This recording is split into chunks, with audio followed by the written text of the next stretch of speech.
Well, it's coming up to round 23. That is one round to go. We hope we've had a big part of that. Of course, we don't, because this is just a podcast. This is Titus and Sergio's Variety Hour. I'm Sergio Paradise, and here is the human eclipse, Titus O'Reilly. That doesn't sound good. The human Is that eclipse. a go at my weight? No, I was about to say, it sounds like a wrestler, a professional wrestler. In the red corner, the human eclipse. We didn't get to see it in Australia. The next full one after this is, I think you have to go to Argentina in a couple of years. Right. So I'm all up for that. You're up for that? You can go to Argentina just to watch the moon go in front of the sun. Well, going to Argentina is just worth it. Yeah. Just for the steaks alone. What's on in Argentina? Oh, they got Argentina's a great country. South America, cheap drugs. They Cocaine's got $20 really a bag. good steak in Argentina. Do they? Oh, yeah. Right. They're known for it. Oh, is that correct? Yeah. Worth it alone. Didn't realise that. Well, you get a steak and an eclipse. I got tear gassed in South America twice. Half your luck. What, I know. What were you doing? I've never been to South America. I've been to a few countries. I was in Peru. Right. And I landed in Peru, and on the first day, went to the centre square outside the presidential palace. Yeah. And there was a team that had won the club competition, but for all of South America. So a bit like the UEFA Cup, but for South America. This is soccer you're talking about, South America. Yeah. And the team was a Peruvian team, so they were being presented to the president. So there's a huge crowd, middle of the day, sunny day, businessmen, kids, the lot. It was like, it was that sort of crowd, right? Just a normal, like not a protest crowd or anything. And there's just police everywhere in full riot gear and... what are they expecting at a celebration like that? This is what it's like over there, right? Yeah. It's not like here, that's just how they... And they had big armed vehicles with water cannons and everything. Fantastic. So I'm looking at it all, taking Maybe you should have thrown a block of concrete at the water cannon. So anyway, the team rock up and they get presented and all that, and we're all standing watching it, and it's before they get presented. And about 4 guys in the middle of the crowd start chanting anti-government slogans, right? Now, in Australia, that's legal, right? And South Americans aren't big on that kind of thing. So one, they're not that big on it, but 2, like to use tear gas in Australia, it's a bit different with capsicum spray and stuff on an individual, but to tear gas into a crowd, I imagine there's a series of operational approvals. A few phone calls have to be made before you're like okayed to it's like chasing a guy in a stolen BMW. You can't do it unless you've made 50 phone calls. That's right. So it's a bit more, and while sometimes people complain about that, I've learned there's good reasons why they do that.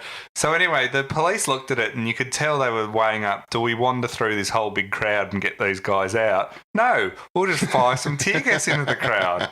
So and when it hits you... Yeah, well, that's my question. What's it like? It burns. You feel like you just cannot breathe. And the funny thing is you can see why it's designed to do what it's designed to do. All your brain is thinking is, I've got to get out of here. And get fresh air or something. I've got to get moving. I just can't stay here. And so everyone just scatters and is coughing and spluttering and it's burning and you can just feel it in your lungs and everything.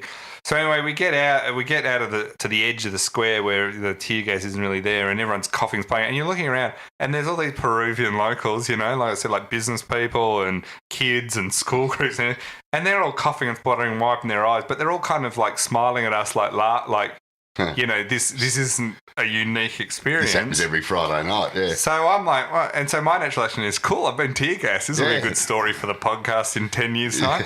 Anyway, this is like 10 years ago. And then anyway, so eventually they get the protesters and probably haul them off to shoot them or something. Yeah. I don't know what they were doing. And we wander all back to watch the presentation. And then it happens again. And they tear gas us again. Oh. And I'm just like... this is...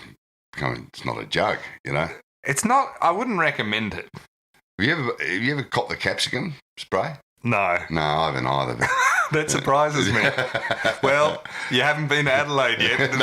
During the gig, you might get it. So we should. I did nearly get arrested in Nevada once many years ago. Oh, really? Yeah, I was on my first sort of trip to America. What, in Vegas or in? No, that was just over the border from Arizona. Oh, yeah, right. I'd bought this cheap crap car in California, and I was only about 20, doing the I'm going to drive across America thing. And of course, I've got hair down my back, and I've got the sunnies on, and You mean long hair though, not like back. Yeah, but I've still got that hair down my back, really long hair, and the reflector sunnies, and I've got the cassette deck blaring, a bit of Allman Brothers or something, and I got put just like in the movies, driving through the desert. I've obviously gone past a cop car sitting on the side of the road, and they've come straight out around the lights going, and this was long enough ago that they didn't just park behind and go, put your hands out the window, step out of the car. Yeah. This cop has walked up to the door of the car, and he's got your classic sort of sheriff's hat on and the reflector sunnies. It was like Cool Hand Luke. Yeah. And, I've done, what's the problem, mate?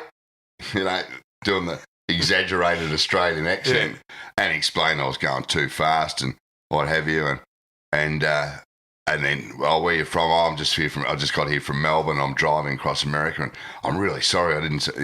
We don't have speed limits back in Australia. And he sort of backed it off, and then all of a sudden I see the passenger door of the cop car open, and his partner gets out, and his partner strolls over. Doesn't say, he just walks up and down the car, and I see he pulls out his baton. I think, he's not going to smash my back window. Indicator. Got a tail light out. Yeah, tail light out like you see in the movies. But he's come up and goes, where'd you get this car, son? I said, I bought it off a guy at a youth hostel in California.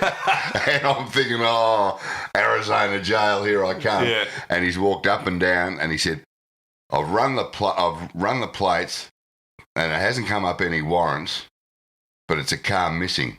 And I said, and fortunately, I had the receipt in my wallet.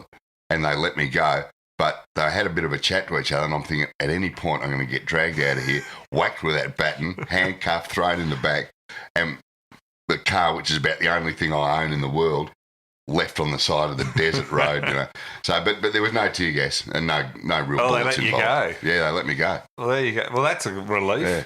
That could have been a nasty. Yeah. I feel like Jeez, we've turned into like Vegas. We've turned into the Vice podcast. Yeah, I was about to say our rich criminal history and our traveling to the most dangerous places. Anyway, how do we start on that? The eclipse. Yeah, that's how we got on that. Now, talking of going on tour, like that segue, bang. We're going on tour. It's not this Thursday. Thursday week we kick it off. That's the 31st of August in Melbourne. And then we do Melbourne, we go up to Sydney, Perth, Adelaide, Canberra, and then Brisbane. Six cities in 6 nights. The Insufficient Intent Tour.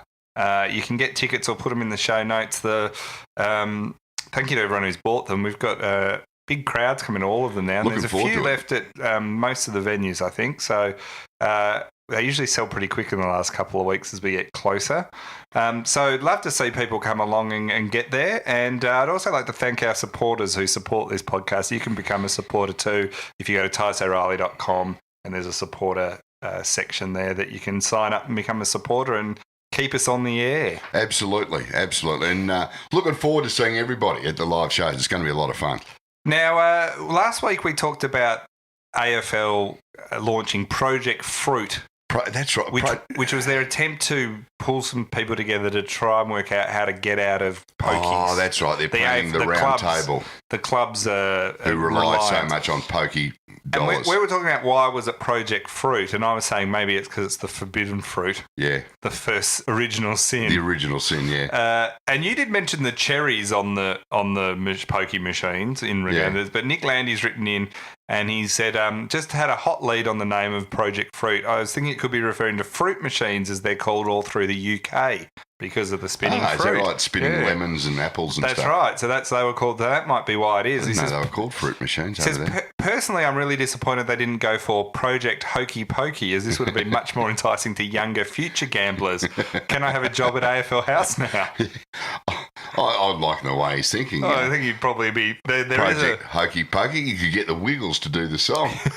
There's get as many kids gambling as possible, which is what we want to see. A Wiggles Pokies tie-in. I like it. Oh, absolutely. You can see it. You can have the wake up Jeff poking machine.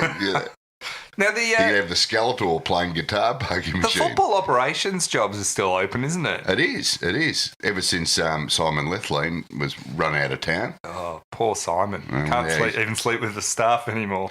Wonder how he's going at home. You know? Hello, if you're listening. Do you reckon he'll be going to the grand final this year? No, I don't think there's much, Maybe they've pulled his accreditation. Oh, they pull your if you got something wrong. That has been interesting. This is what the How's that been? Well, that was who This could be the suggested it. It was stupidest thing I've ever heard. But it was Paul Roos suggested it. Was I it think. Paul already? I thought it was like because Buckley and Eddie were bang on about it because might they have were been annoyed Bucks, about, yeah. and Ross Lyon too because of the. The Brad Hardy thing. I found it amazing that people are listening to Brad Hardy. Yeah, well, everyone's shocked that Brad Hardy might have said people something. in Perth apparently listening. And what I like, there's a couple of things. So Brad Hardy came out and said that Ross Lyon had been in secret talks to Collingwood, saying, "I'm open to leaving. I'm available." Yeah. And you know what? Freo's probably open to him leaving too. Oh, exactly. But the players have heard what he said and played accordingly. So they've all come out and said, well, Buckley and Eddie and Ross have all come out and said it's just Hardy's made this up. It's outrageous, right? And I thought, well, one thing I thought was, well, this is funny. Like people, like the minute I heard Brad Hardy say that, I instantly knew it would obviously not be true. Yeah, that was kind of. And he even said, I heard it from a mate. It was literally the equivalent of... But it was like the tipping point for Roos and Ross Lyon. It's like, there's been so much banter and talk and speculation about them all that this was like the last straw, and they've cracked it big time. Then what I enjoyed is all the journalists got angry because people were referring to Brad Hardy as a journalist, and they were saying, "Hang on, he's not a journalist." As I said, he's the fattest Brownlow medalist ever. He's an ex-footballer who just happens to have a media gig. He's not a journalist. It's not like they're not uncommon, especially in this town. So so the journalists are sort of saying, "Hey, we're low." But we're not ex-footballer in the media low.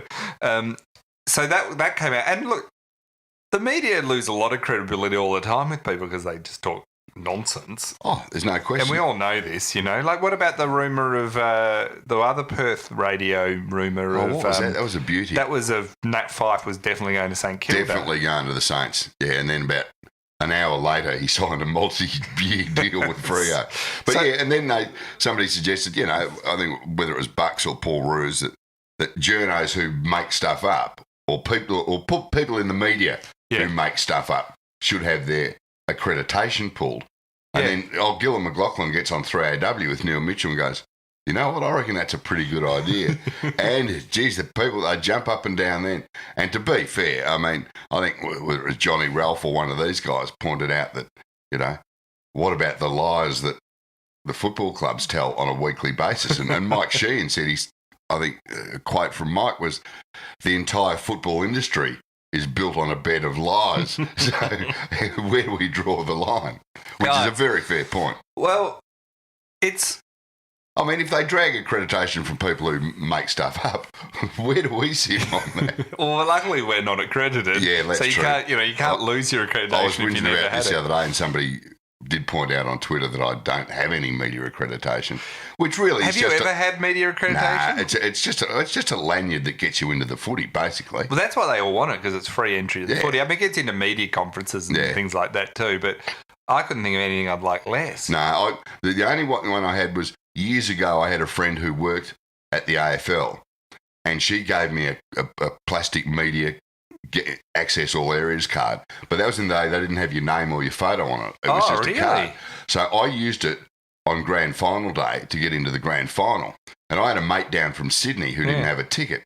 So I was going in and out of the members about 5 times, showing it to the same guy, saying, oh, mate, I'm from Channel 9. And finally got to the point where he knew it was me, and so I didn't have to show him the card to get back in.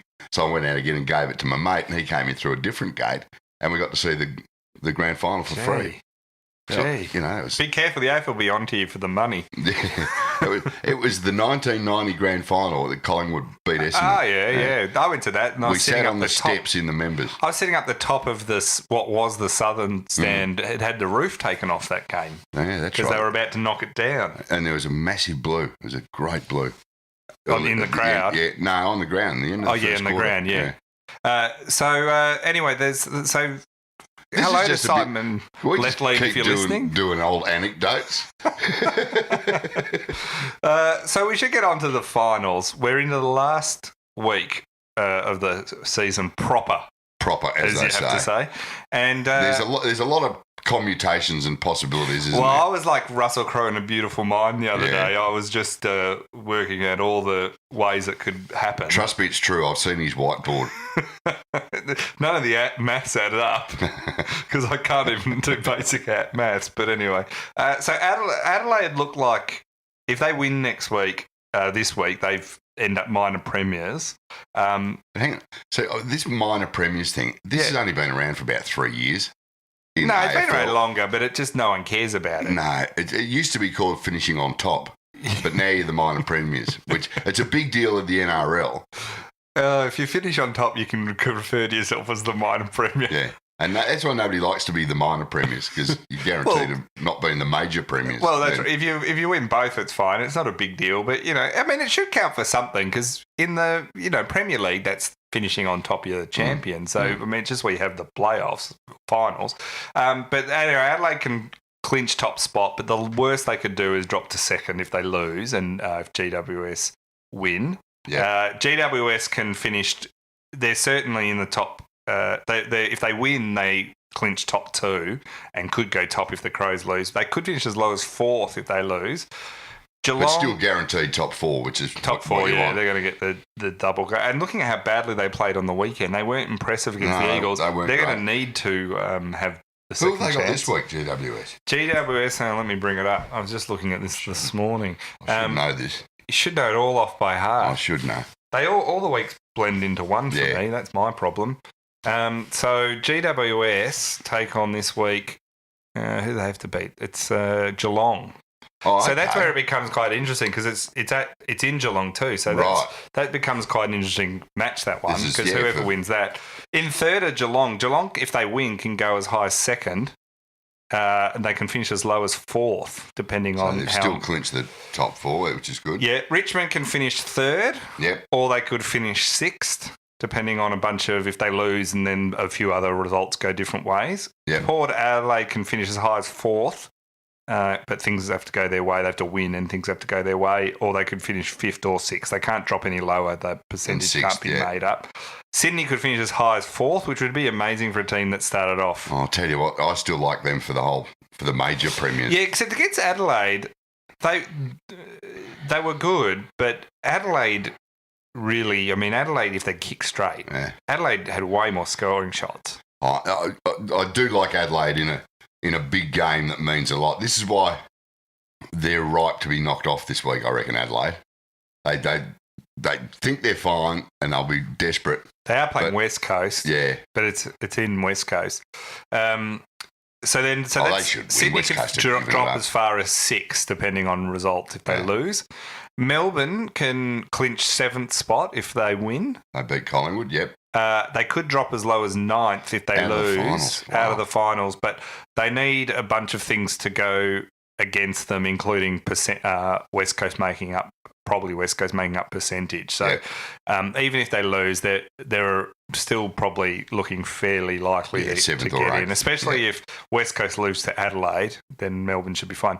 Essendon can finish as high as 7th if Melbourne lose, and most likely they're probably going to finish 8th, but they could go as low as 9th. West Coast, to make the finals, they need Freo to upset Essendon. Can't see that happening, really. Although you never know. Not the way Freo have been playing. God, that was shocking. So Freo Essendon is at Etihad Stadium. So Essendon, if Essendon win that and Melbourne win their game, Melbourne beat Collingwood, they're basically both in and West Coast are done. So they need Essendon to Fremantle up episode. They could also finish above Melbourne if Demons lose to Collingwood and the Eagles make up a big 2.1% percentage gap. Which you can't see them. Even if they get past Adelaide, they're not going to belt them, you wouldn't think. Yeah, so they need... the chance they finish 7th is pretty low. So West Coast could potentially finish 9th, but to me the top 8 is probably set. But I say that as a Melbourne supporter who knows everything that can go wrong often does. And Essendon should be able to take care of Freo at Etihad Stadium. You'd think so. They don't deserve to play the finals if they can't do that. Situated now, though, as a Melbourne supporter, it looks very likely that we're in the first week of the finals. We could be playing Sydney in Sydney. Yeah, that's the most likely. That's the end of us. Or Richmond at the G. Now, wouldn't that be a game? An elimination final, Melbourne-Richmond. Yeah. And Melbourne to beat Richmond and kick them out. That would be one of the greatest. I wouldn't care if we got flogged the next week.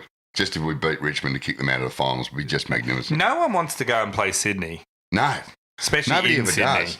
But the way they've been going the last, 14 or 15 weeks, they're just about guaranteed, even if they finish in the bottom 4 of the 8.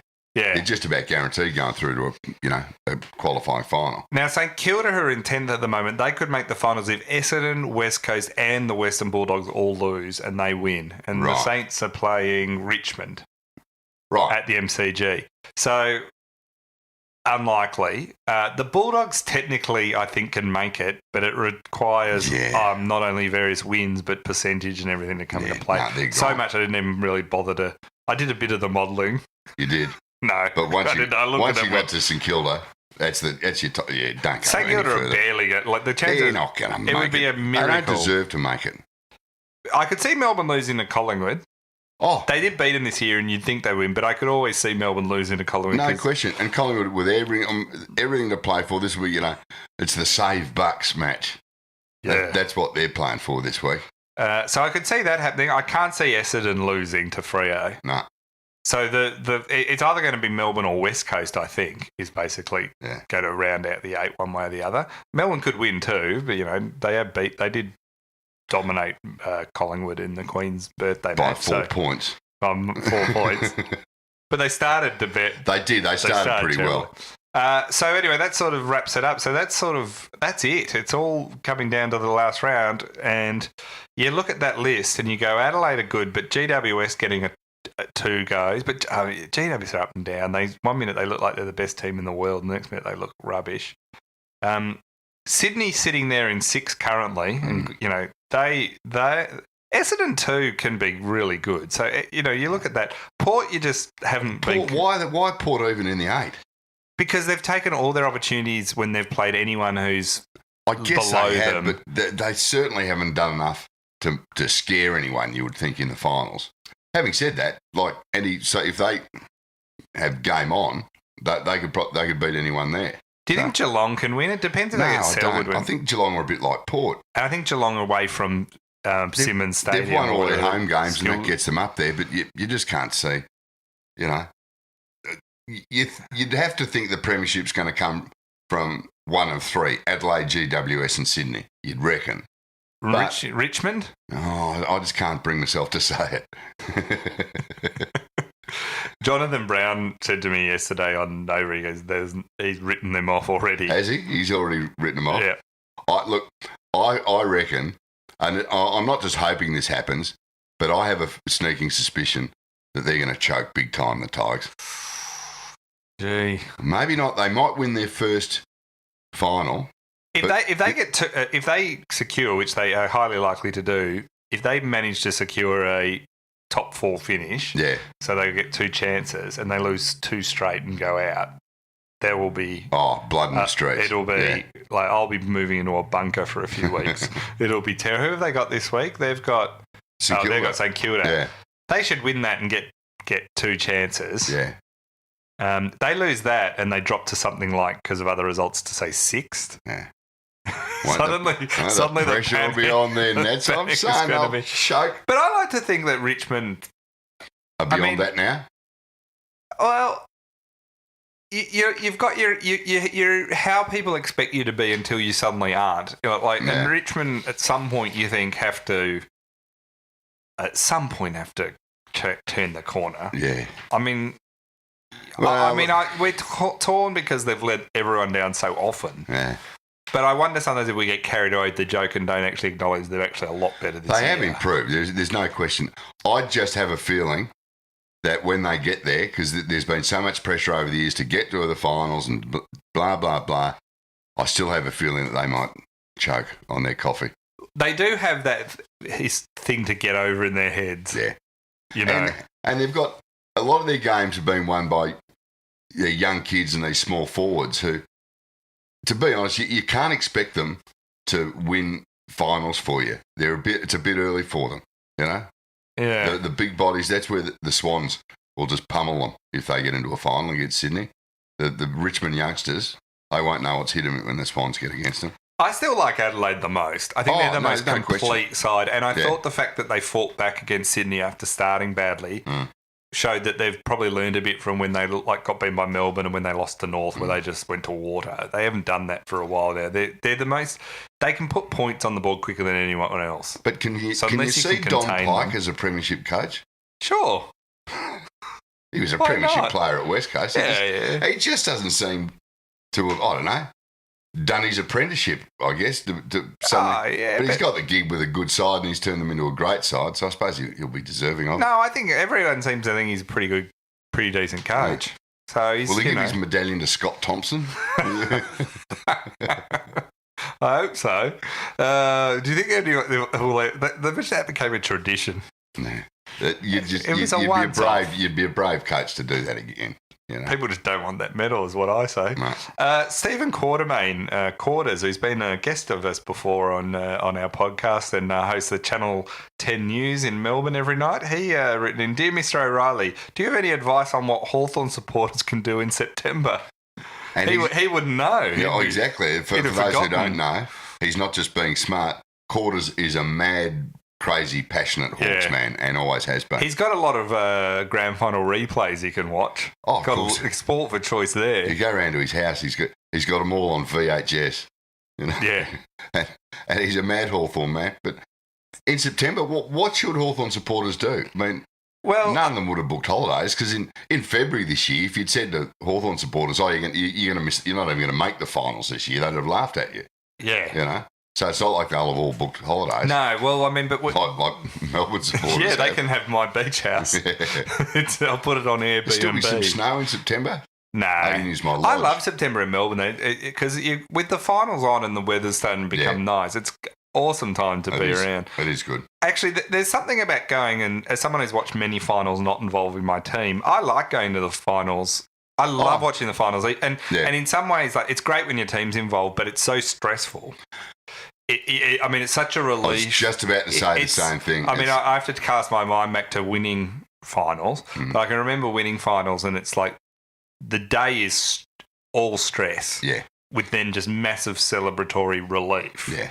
Or if you lose, it's just I was about to say the same thing. That the good thing about watching finals is that it is genuinely a step up from a normal round. And it doesn't really matter which teams are playing. It's always a great contest. But if it's your own team involved, it is just an awful thing. I hope it's as good as like Adelaide-Sydney was the other night. Yeah. I mean, if that's what it's going to be like, I'll tell you what, if it's Melbourne-Richmond in the first elimination final, as I said before. Can you imagine? Oh, they'll sell out. They'll get 90,000 people to that game. It'll be massive. The doomsday scenario for a lot of people, and the AFL especially, right, is if the Giants make it. Now, if it's a Giants-Swans grand final, that's going to cause Melbourne to melt down. That's going to be interesting. But the worst scenario for the AFL is for someone like an AFL or a Melbourne, someone who hasn't won a Richmond or a Melbourne, who haven't won premierships for a long time and have like rabid long-term supporters, for them to maybe make a grand final and lose it to GWS. And get flogged by GWS. Or just lose it. Yeah. And that'll cause, they kind of dodged a bullet last year when Bulldogs beat the Giants in that. Because the Bulldogs made it such a feel-good story. And, but also just they dodged it. Like, it's one thing if GWS, if they win, they won't take a trick because everyone will say, it was rigged from the start. Yeah, they've got too 8 much. years ago, they set you up to win this premiership and you won it. And they'll say, oh, well, Gold Coast and stuff. But that's what people will think. But if they beat like a Hawthorn or a Geelong, people will go, there'll be a bit of that, but it will be like, you won one. You won one like, you've won. You've had and you've had plenty of success. But if it's a Melbourne or a Richmond, it's going to be, and I thought that the same with if they'd have beaten the Bulldogs. Yeah. The Bulldogs' dream of ended by a made-up side. Yeah. It's going to just... No, you're and right. the AFL, I know, are worried about that. Oh, they are. Which means it could possibly occur, you know. Well, I mean, if the GWS don't win a premiership the next 2-3 years, it'll be one of the, so it's going to happen. There'll be a mad exodus of good players because... But there never is. Everyone says it. But who's gone from GWS really? They've lost quite a few players. Yeah, they have. But who's gone that's been their absolute guns? In their best 20, probably not too many. Adam Treloar, but they got a lot for him. Yeah. You know, so apart from that, there's a couple of... Tom Boyd. Yeah, Tom Boyd. But Tom Boyd. Yeah, he's had one. Admittedly, it was in the grand final, but he's had one great game. Yeah, he barely played this year, and he was off with injury and depression and a bunch of things, and he's but he hasn't been consistent or good. So they haven't lost anyone. When you look at it, they've got if Kelly goes, that's a big deal for them, I guess. But, and he probably will. I think. Do you think he will? I think he will. Why? You spoke to it. You're announcing it here. No, Brad Hardy told me. No, I reckon he'll go for the day. But I was looking at this and going, he can go. Where's he? Well, depends where he goes, right? Yeah. They've talked of Essendon's now in the race. So he's got choice between Essendon, North. Now, why would you go to North? I know the money's all there. Just a bit, yeah. They're the second bottom. You don't know what's happening with Brad Scott. He reckons he's not interested in the Bulldogs anymore. Yeah. So is he said that? Yeah. I thought that was Lever. Said he was not interested in the Bulldogs. Might have been Jake Lever. Yeah, Jake Lever. Because he's going to Melbourne. Well, they're saying potentially. Yeah. But I don't know. I just got a feeling Kelly will leave. He'll be the one they lose. But it's a bit like if he leaves, and depends where he chooses to go, right? But if he goes to, going to North, sort of pointless to him. Yeah, that would be obviously just doing it for the day. And I've heard that. When I say I've heard, I've read that is looking less likely. And it's looking more like. But if he stays, he's still going to make a lot of money, and he's going to probably win 2 or 3 premierships. And he's young enough; he could win 2-3 more premierships. Yeah. I mean, could I'm not saying will, but could be in the premiership window for the next 5 years, and then sign another deal. Oh, there's no question. I just have a feeling he's still got time to come. He's going to be the one to leave this year. See, I think Lever's looking more likely. Yeah, he's definitely going. I love your confidence. You're about to lose your accreditation. They're going to give you accreditation just to take it off you. That's what's going to happen to you. It is bizarre that. Anyway, I should say to quarters, that's what you're going to spend September doing. Yeah. All these permeations in your head of what trades are going to happen and who you're going to get. Now, as of yesterday, they've got massive room in their salary cap now that Jack Fitzpatrick's retired. I saw that, Jack Fitzpatrick. One of the good blokes, the footy, Jack Fitzpatrick. Jack Fitzpatrick, Jesse. No. I mean, the one thing I was not much good as a player, but a terrific bloke. I never wish a player ill. Yeah. Well, I can think current players. But the fact he didn't work out at Hawthorn, remember he kicked that one amazing goal, but the fact he didn't work out was such a relief as a Melbourne supporter. It was. Because I half expected him to go and become a Coleman medalist. Exactly the same thing. I thought, no. Jack Fitzpatrick, he spent 8 years at Melbourne, could barely scratch it 2 games a season.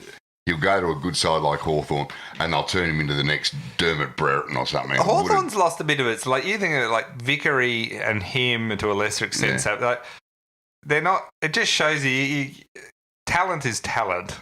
Yeah. There is a little bit of the system and the coaching and the process. And all that. It definitely does work. Yeah. But you inject Jordan Lewis, Hodge, Mitchell, all those, and Franklin early on into that team. I mean, that's just if you can't, it's a bit like the Storm have been built around Cameron Smith, Cooper Cronk, and Billy Slater. That's true. And if you've got those 3 or 4 key, ridiculously good players, they were lucky Hawthorn to get Tom Mitchell this year. He's he's their midfield. Yeah, or young and Jager O'Meara, who barely played. Yeah, well, he had 17 possessions on the weekend. He managed to, more importantly, not get injured. John Hunt wrote, are Melbourne and Richmond really going to make the finals at the same time, or am I in a coma? Oh, John, we all could be after this weekend. I read it's 1940s since Richmond and Melbourne have both been in the same finals at the same time. I can't believe that. Given the 50s and 60s, Melbourne was so powerful, and the 60s and 70s, Richmond was so powerful. You would have They seem to be off or on. They never. But two of the longest serving clubs in the AFL, you'd reckon they would have crossed paths in finals. Two of the worst clubs in the last 20, 30 years in the AFL. Because I did a thing once where I looked at, I don't know why, but I looked at who would win, who's been the best team over like 25 or 30 years. This was, you were at the whiteboard again one day, so I got all the wins and losses for every team, and there's a few, I put in a few of the Freo and that and just had them in there with their percentages because they haven't played as many. But when you look at it at the whole, like where each team finished, who's first, who's second, who's third and all that. And I think Geelong were first if you go to last because they've got a great last 10 years. But Richmond and Melbourne, if you discount GWS and Gold Coast and Freo because they sort of entered late, but they are so far behind the whole rest of the league. Yeah. Like by it's a real step change from like sort of the spot. I know I have mates who have actually seen Richmond win a flag though. Back in 1980. But you don't have any mates that have saw Melbourne. No, I don't know anyone. Not mates, but I know one or two people. But friends whose dads have seen Melbourne. Win one, but not guys. I've spoken to a couple of people who saw the '64. Yeah. And hello to the Aspendale nursing home if you're listening. But I remember one. What's a podcast? They're not listening. How do I get that podcast? Scott Fellows wrote, with Richmond failing to miss the 8, will you finally admit that ridiculous board coups and football department reviews by accounting firms are the way to improve your brand of football? Sorry, but I couldn't work our journey in that question. Oh, well, see. Thank you, Scott. Spot on. Yeah, he's not off the mark there, young Scott. It will be funny if Richmond win the premiership because everyone wrote them off, including very much myself last year. I'll tell you, I reckon they'll burn the grandstand at Punt Road to the ground in celebration. Yeah. That's what Richmond supporters will. They'll be so happy that they'll just burn their home ground to the ground. It'll just be that destruction. Yeah. And the whole of Hoddle Street, Punt Road, it'll just... That's where you might get tear gassed again. If you go down to Hoddle Street, grand final night, if the Tigers they'll be inhaling tear gas. Oh, there'll be water cannons, there'll be everything. It'll just be the cheer squad. Rod Buttress last week came out. Butters, sorry. Yeah. Former St Kilda president, back in the day when they were actually going quite well as a club on the field, he talked about while he was president of the club that he was battling drugs and alcohol. He said a lot of his decisions were impacted severely by the decisions he made by being on drugs. He said he took a lot of drugs, a lot of alcohol and a lot of gambling. This is around 7 years he was in the top drop. I like the fact that he never did drugs until he joined us. That's what he said. He said, I didn't take any drugs until I joined St Kilda. He said, I drank at every opportunity. You can't hold that against him. He said he drank it every day to numb the pain. But 2005, they lost like one game. I don't know if it was numbing the pain of St Kilda here, in fairness to St Kilda. I think this is being an alcoholic, and probably has some of his own things. He does say he went through a bunch of marriage breakdowns and lost businesses at this time because of the drugs and the alcohol. He also said that regret of how he handled Malcolm Blight's firing as coach. He said, I think the whole Malcolm Blight thing was catastrophic from the outset. We got caught up in the hype and we got caught up in Malcolm's charm and charisma, and then 16 weeks later, we shit ourselves and fire him. That does sound like drugs talking, doesn't it? That was always one of the weirdest. I don't think this is taken from people who watched his Butters' decisions over the years. Took anyone by surprise that he was on a lot of drugs. No. I do remember that day when Malcolm Blight got fired, and there was talk, there was a lot of people who worked like on the fringes at St Kilda, who after he got fired were happy to put the boots into Blighty. He hardly ever showed up to the office, and he'd get out to training and they'd do a bit of kick to kick, and then he'd make a speech and that'd be it. But I think there was a lot of stuff going on behind the scenes. Oh, and then even weirdly though, they appointed Grant Thomas, which I always thought was one of the weirdest decisions ever. Well, him and Butters were best buddies. I know, and a lot of people say that.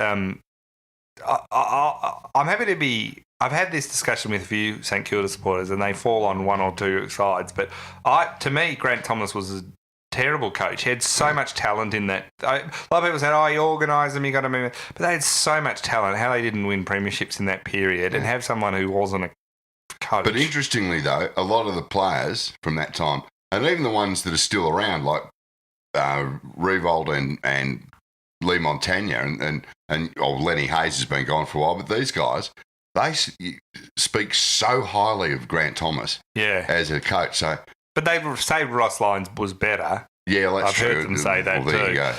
Maybe they were on the gear. Anyway, Butters said that his relationship with Tomo was laced with alcohol. He said, "Look, once or twice I did some media press conferences where I was pretty ordinary, pretty rough, hungover." But then all through his interview, this was on the Flu Show's interview, all through his interview, he kept referring to himself as a high-functioning alcoholic. And I was reading it going, you lost your marriage, you lost jobs, and you were all over the shop as president. Where's this high-functioning bit? That's a bit like a car dealer calling himself Honest John, isn't it? Whenever I've read any story about high-functioning drug addicts or alcohol, it's always in the context of how their life's fallen apart. And I'm always like, Well, he was flying there at one stage. He had a house in Brighton, which he sold for $15 million, which at the time was the most I think any house had been sold for in Melbourne. And so he was well cashed up. Oh, yeah. And I think that's where the high functioning bit came in. But a lot of that was before he joined St Kilda. Well, that's right. It was after St Kilda is a gateway drug. And they didn't even have the Saints disco in those days. So I don't know what he's going on about there. One of the stories you always enjoy the racing, Serge. Craig Williams, the current reigning premiership winning jockey, he was fined $2,000 at Caulfield on Saturday, where he rode Hartnell, the horse Hartnell, in the PB Lawrence Stakes. He put farrier tools in his boots. He'd weighed out to ride Hartnell, and he realised he'd had a heavier vest on in an earlier race. I'm trying to follow this because it was all over. He'd worn he had the wrong weight, and he suddenly realised he was going to be riding Hartnell, but not wearing the right vest, so he needed to add weight quickly. He was going to have to ride, if he didn't do something, he'd ride the horse light. And like Hartnell's the second best horse in the country behind Winks. Yeah. So he thought, I'm probably going to win the race. If I weigh in light, we'll be disqualified. So I need to add some weight to my gear. Yeah, so he just put some heavy things in his boots. Some equipment. Well, you know what he put in there? What did he put in there? Clenching tongs and a farrier's buffer.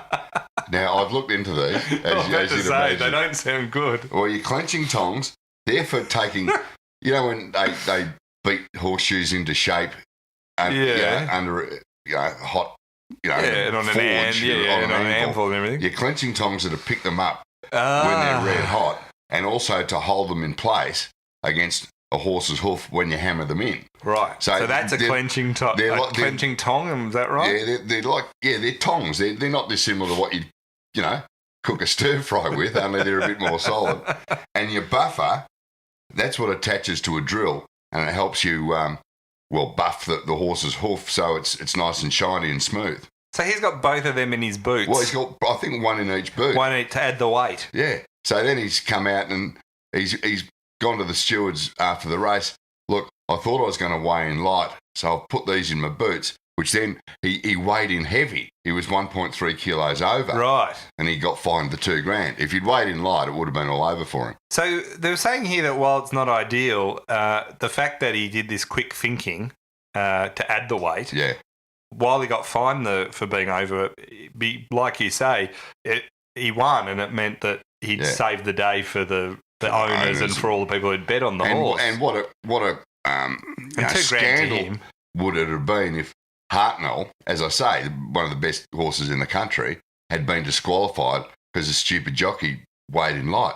And as you say, he's not some Dill apprentice. He's Craig Williams. They were saying it was surprising because he's known for being one of the most prepared jockeys there is on race day. So it was very strange. I reckon he was well prepared. Well, he did the right thing. To whack the clenching tongs into your boot. Farrier's buffer. You wonder whether it didn't affect his performance. Oh, you got to be careful with those clenching tongs. The Wallabies, I actually watched a bit of the Wallabies play on Saturday night, and I was thinking, I wonder how they go with all these scandals off the field, the fact they're all falling apart and they're getting rid of the Western Force, etc. And they got absolutely smashed. They did. I had that on. I had the footy on as well. I had 3 screens going, and I'm watching the Wallabies. And apparently, their first half was just shocking. So it was. They started off all right. They got a penalty out front, kicked a goal, and then penalty goal, and it was like, and they were going okay for about 2 minutes, and then the floodgates open, and New Zealand scored 7 unanswered tries before 50 minutes was up. So just after the second half. So that first half was just a bloodbath. Then Australia scored 4 tries in the final half hour, which ended the score 54-34. But in that time, New Zealand had pulled off all their stars and put on all their reserves and were just kicking the ball around. Just going through the motions to the end of the game. It was an absolute belting. And there's been a fair bit of finger pointing going on since, hasn't there? In just rugby circles. They're just a mess. Oh. It is a and they could have had the Western Force in there. Would have done better. It wouldn't matter who they put in there. It just why you would watch New Zealand. I mean, this is meant to be one of the great rivalries of world sport. It really is. And it was for so long. Yeah, it is so one-sided, it's not worth watching. Yeah. I mean, I like rugby union. I'm actually a rugby union fan. And I used to watch every Wallabies game religiously. And I watched the first half, and then I just turned it off and went back to the footy. I just didn't... It was just so terrible. Well, it was just... I mean, you guys like John Eales and Michael Liner and these guys who won World Cups for Australia, they came out swinging on Sunday. But John Eales is on the board of the ARU. Yeah, I know. But they all know each other in the ARU. They all went to the same schools in Queensland, worked with the same merchant bank. Yeah, that's right. Interestingly, with the Force, we've heard this before in similar other sports. Twiggy Forest, Andrew Twiggy Forest, the mining magnate, billionaire, he's threatened because he's a big supporter of the Western Force in Perth, who have been cut by the ARU from the Super Rugby franchise league. He has announced or threatened to form a breakaway international competition based around Asia if the Force lose their court case. Because he's taken the decision to the High Court, isn't it? Yeah, Supreme Court, I think it's gone to.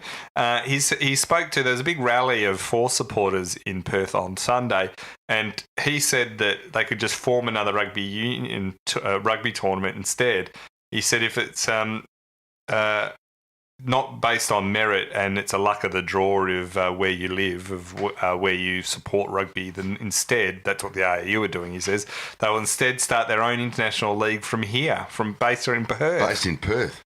Geez, I know he has got deep pockets, but geez, wouldn't you need them to start? It's pretty expensive to run one club, let alone to start up a whole international league. Yeah, because remember, Super League cost billions of dollars on each side. Billions and Packer and these guys. And, he might be a billionaire, but generally speaking, you don't get to be a billionaire by making dumb business decisions. And this doesn't sound like he's smart as thing. He's just floated this idea to put pressure on the ARU. There's no way he'd actually do it. It's a bit like, remember Clive Palmer was going to set up an alternative for the A-League? Yeah. And then he said, I'm going to set up when he lost the Gold Coast United, I'm going to set up another league. And then he just never did it. Yeah. And then when people pressed him on it a bit later, he said, well, it's not going to be a league. It's more going to be like an alternate, like a government in exile, an alternate Football Federation Australia that just sort of is a watchdog. Of course, he didn't even set up that. Oh, he couldn't even keep the heads on his dinosaurs at Coolum. Coolum was one of the great resorts and golf courses in southern Queensland, and it is feeding him just an absolute wasteland now. It's a disgrace. Yeah. Well, at least he did really well in politics. I know they've both been sort of billionaires through mining, but you can't put Clive Palmer in the same breath as Twiggy Forest anymore. Well, it depends. If he does this, we might be able to. Oh, if Twiggy does it, yeah, that could be the end of him. That's a quick way to lose your money, to buy and run sporting competitions. Now, Serge, one of the things I saw this week that I thought was right up your alley. Yeah, I didn't know about this till you brought it up. I found out there's an Excel spreadsheet world championship. And I thought, well, maybe this is something that Stephen Dank could have gone into. Maybe this is how he could find his spreadsheet. Could you imagine that? There's a full world championship. It's worth like a few grand if you win it. So what do you do? What do they... It tests you on your ability. There's a round of tests on a Excel spreadsheet and do all sort of things. And people who love spreadsheets, which is going to be lots of our listeners, I imagine, setting up pivot tables and doing all sorts of formulas. Short sleeve business shirts with 2 green. Is this the sport pins in the pocket? Is this the sport we need to be in? Maybe it is. Excel spreadsheet championship. They could do it at half time in the grand final up on the big screen. Either that or would you rather watch the Killers? I don't know. Well, you think about it, the most interest I've heard in Excel spreadsheets before this was the Essendon drug saga, where suddenly that became a big issue. Can you see the Excel spreadsheet championship like kicking on to the next level or...? No. I think that's... Apparently there's also one for Word and PowerPoint. So, and Adelaide Crows have bought an esports team. Even into that. He's too embarrassed. But the Adelaide Crows bought that esports team, remember? So I don't know if they're going to enter a team. That might work down the track, but I can't see your Excel spreadsheet championship taking over the world. You noticed we should congratulate there's the World Dwarf Championships, which is sort of... Just concluded in Ontario. And it's all the various sports that they compete in, and Australia came fourth in the world. You may not know this, but the Australians are the World Dwarf team. They call it that, put together by the Short-Statured People's Association, which I think... SSP? SSPA or... SSPA. They don't like to shorten things. The SSPA for short. No, they don't do that. They don't say that. They put together a 29-member team and they won 60 medals. This is Australia. Australia, including 35 gold. Now, the medal tally was number 1 USA. But they had like 125 members in their team. Right. That's the thing. You compare the per capita across... So across the Paralympics, the Olympics and all this, Australia always does well. I mean, the Paralympics, we absolutely... Yeah. Our Paralympians are light years ahead of our able-bodied athletes by a mile. They absolutely for sure. kill in the... they're amazing. As you see here, even in dwarf sports, we bat above our weight. Number 2 was the UK. Right. And number 3 was Canada. Now, they were the home club, so they always do well. They lift their game in their hometown. But apparently, and this won't surprise you, Australia, they dominated in the pool. 16 gold in the pool. So better than our actual 10 times better than team. Our tall swimmers. So we got to swap them. Yeah. And I bet they didn't get on the still knocks and irritate everyone as well. And I was wondering, but I was wrong, that they swam in a smaller pool, a shorter pool, but they don't. They swim the full length everything. Pool. But 16 gold medals, I mean, good on them. So that didn't get a lot of coverage over here. Does John Coates, is he in charge of the dwarf Olympic team? Remember, because you and I were talking about this beforehand, like, it's lucky he doesn't have much involvement in it because those comments about the sheltered workshop. Yeah, I'm not running a sheltered workshop. They did not go well with a lot of the Paralympians and various other groups. So, he's not known for his sensitive touch on these issues. So they've only just finished and I think they're due back very soon. But I'll tell you what, if I was them, I wouldn't be organising a motorcade for them until after Mad Monday. St Kilda's is going to be next Monday. I want to thank you for getting through that without many puns. When I saw you put that on the agenda, I was like, there's going to be a lot of... No, they're keeping a low profile until after the footy season's over. We had some listeners' questions coming in. Kenners wrote in, is Liam Jones the best player in the history of the game? Oh, he's Liam, he's gone over in leaps and bounds from week to week. He's definitely in the conversation. Well, no question. I mean, they're not calling him Mr. Football for nothing. It just shows you how much people love a story of someone who comes good. Mm. It's where if Kyrgios, and he played pretty well in the Cincinnati Open this week. Yeah, he beat Nadal, but lost the final. Yeah, but still played for him. Like you see, if he ever turns it around, it's like the more off beam you were, Yeah. if you come good, people adore you. Like, look at Agassi. Yeah, but in Australia especially, I mean, rather than a guy who's always been good, Yeah. and then, we'll appreciate him, in tennis terms, a Pat Rafter, Yeah. A great junior, a lovely guy, made it pretty much to the top, and we all love and respect Pat. But a better story is the idiot who then makes it to the top. Yeah, and that's what if Kyrgios does come good, that'll be the story. Oh, yeah. And it'll be terrific. He's on the cusp. But Jones was he was so seen as such a bad player that the fact he's come back and been very good down people back. Couldn't believe that Carlton even recruited him from the Bulldogs. Yeah, Carlton couldn't believe it either.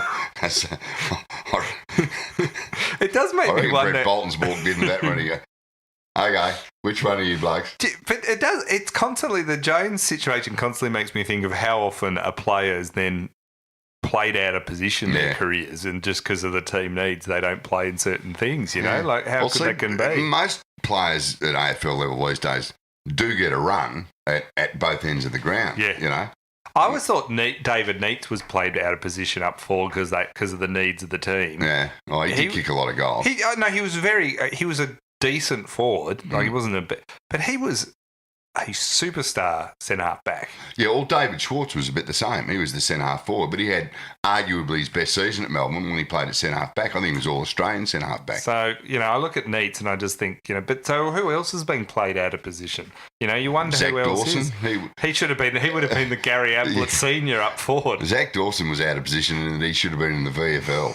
I thought you were going to say in another sport. Brad Carter wrote, how much credit should the Focus on Footy group claim for Richmond's improvement this year? That's a great question. We'd forgotten about the Focus on Footy group. I adore the Focus on Football ticket at Richmond. What was their big, not selling point, but what was the thing they came out with? Well, they came out with, at first they had no real difference.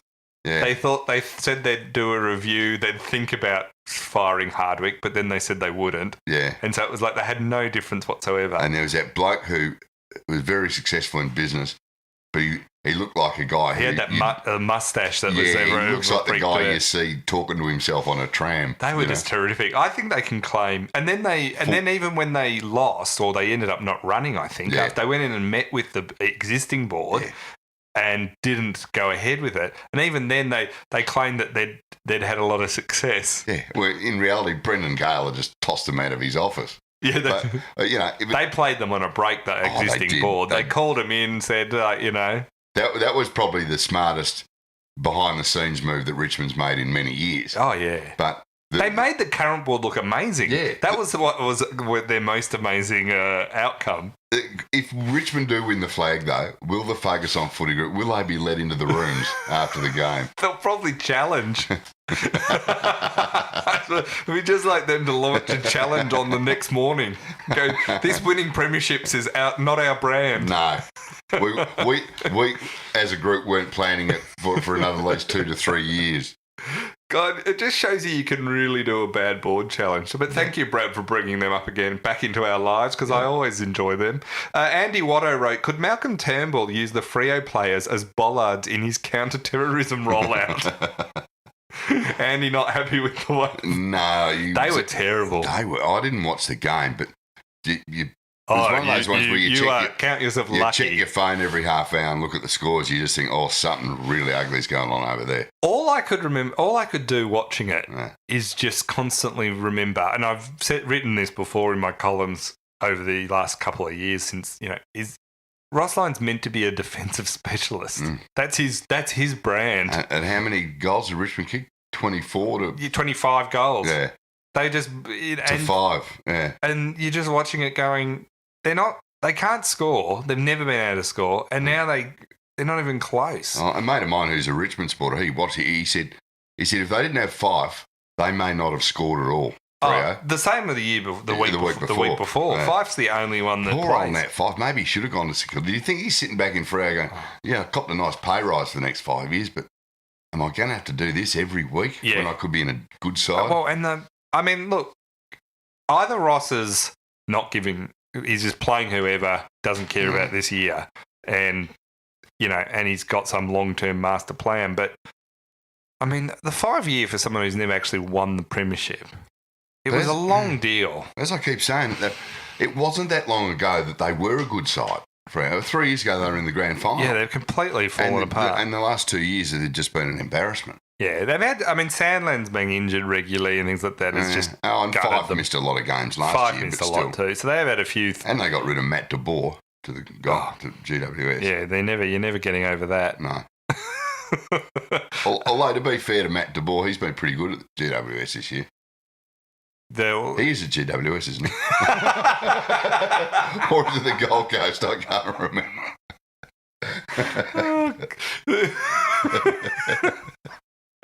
Tom Nelligan wrote in. There goes the accreditation again.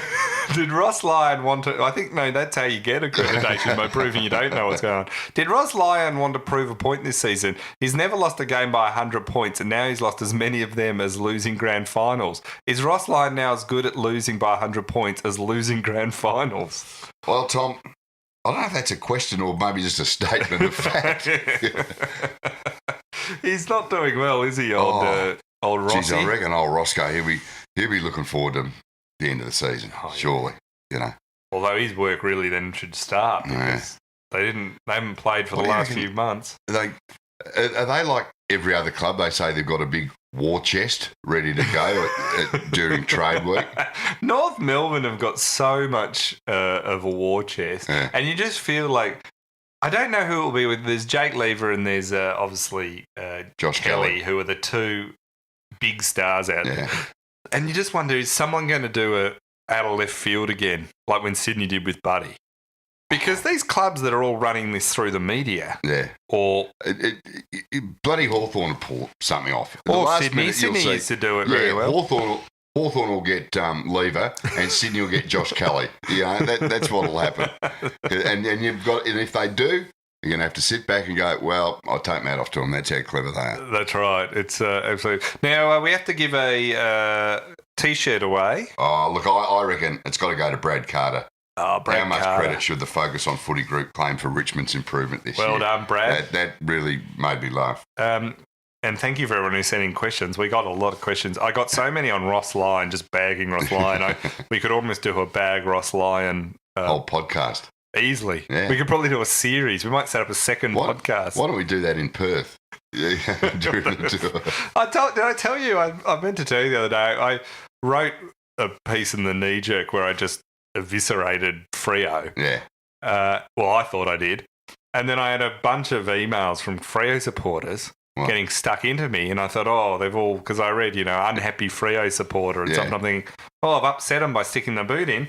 Well, anyway, they all said, I love the Colin Ties, but you didn't go hard enough. Didn't go tough enough on them. This was Docker supporters. They're hard to please in Freo. Yeah. So they were like, go the biff. You're not going hard enough. I thought it was pretty hard. I'll tell you. Anyway. Yeah. Do you reckon Ross Lyon would come to our show? No. No. Do you know him? No. No. Okay, I won't know him either. He wouldn't know us either. No, but very much. I think if he heard about us, he certainly wouldn't come. I could get Lee Montagna to ring him on our behalf. Well, thank you, everyone. Thank you to our supporters once again. Our tour, Insufficient Intent, on sale. It starts not this Thursday, Thursday after 31st of August, and goes the next 6 nights around the country. Love to see people there. If you haven't got your tickets yet, you've still got time, but get onto it. Be great to see you. And we will see you on Thursday. Thursday or Friday later this week.